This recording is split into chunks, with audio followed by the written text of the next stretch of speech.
Donc, on est toujours dans le chapitre 2, la vidéo numéro 2, notion d'hydrologie et d'hydrogéologie.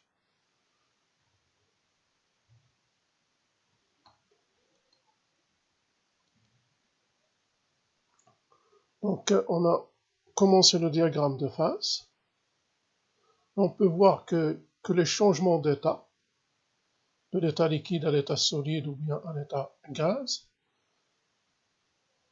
est soldé soit par une absorption d'énergie, donc il se fait soit par absorption d'énergie, soit par libération d'énergie.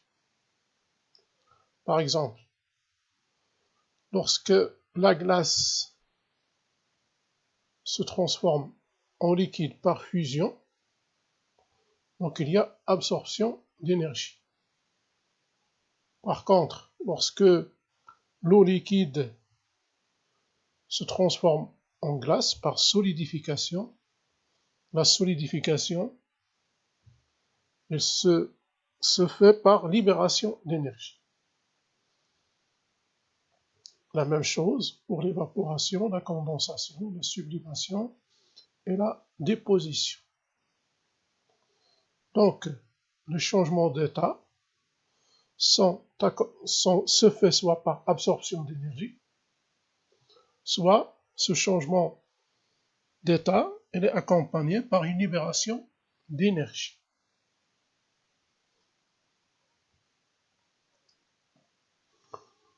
Donc on a ici le diagramme de phase de l'eau. Dans ce diagramme de phase de l'eau, vous avez la pression en kilopascal, et ici vous avez la température en degrés Celsius. Vous voyez ici que vous avez 3 traits, ça veut dire que on a réduit un peu l'axe des Y.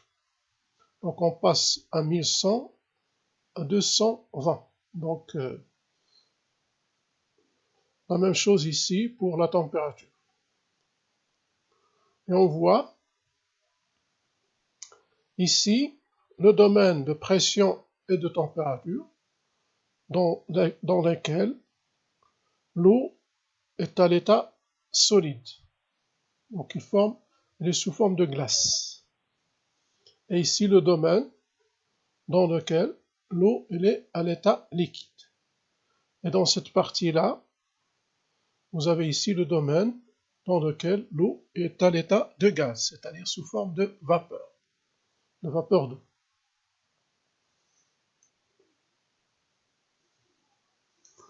Et vous avez ici une ligne, cette ligne-là correspond à la courbe de fusion.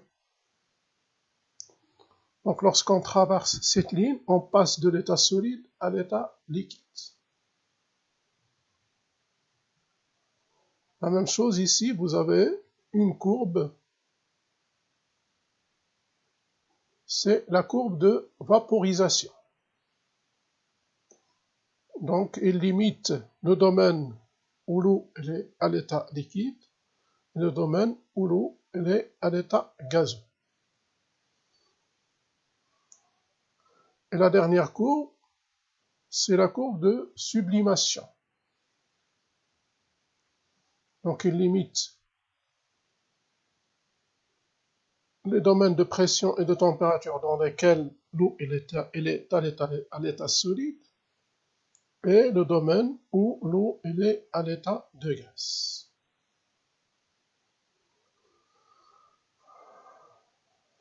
Donc au niveau de cette courbe, la glace se transforme en eau. Vous avez une fusion de la glace. Au niveau de cette courbe-là, vous avez une vaporisation de l'eau. Et au niveau de cette courbe-là, vous avez une sublimation de l'eau.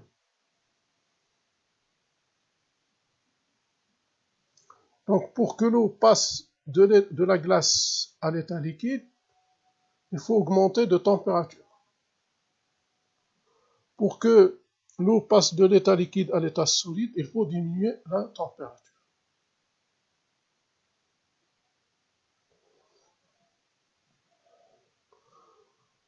Pour que l'eau passe aussi de l'état liquide à l'état de gaz, on peut augmenter la température ou bien on peut diminuer la pression.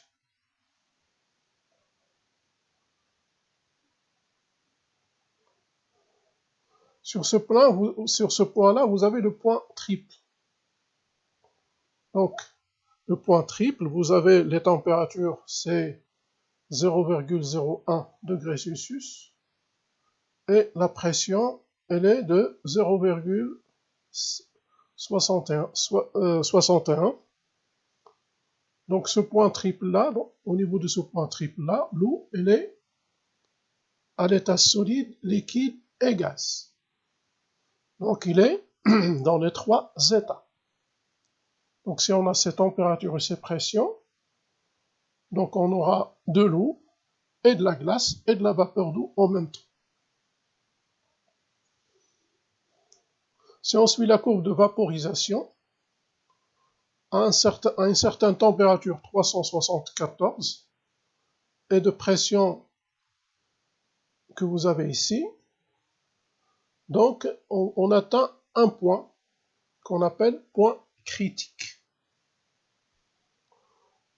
À ce point-là, la densité du liquide diminue et la densité des gaz augmente. Et à ce niveau-là, la densité du liquide et des gaz devient égale.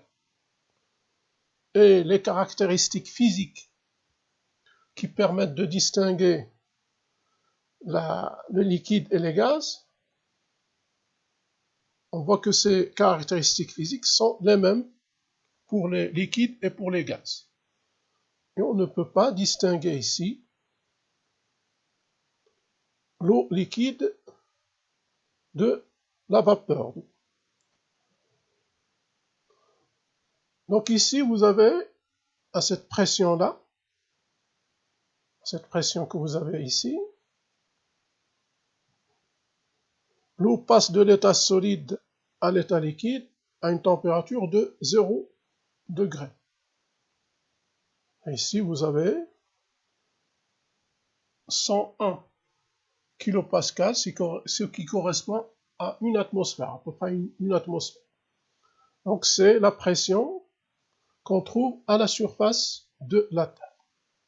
Donc à la pression qui règne à la surface de la Terre, l'eau passe de l'état solide à l'état liquide à une température de 0 degré. Et l'eau va s'évaporer à une température de 100 degrés. Donc c'est la température d'ébullition de l'eau. Donc à une pression à peu près de 1 atmosphère qui règne à la surface de la Terre, l'eau passe de l'état solide à l'état liquide à 0 degré Celsius. Donc la glace fusionne et donne un liquide à 0 degré. Et après, lorsque la température augmente, à 100 degrés, l'eau liquide va s'évaporer. Donc ici, ce sont les conditions de pression et de température qui règnent à la surface de la Terre. Si la pression diminue, qu'est-ce qui se passe? Là, la température d'ébullition de l'eau va diminuer. Et la température de fusion va augmenter un peu. Donc à un certain moment, lorsque la pression est inférieure à 0,6, ici, donc on n'aura plus la phase liquide. Donc si la pression elle est faible, 0,6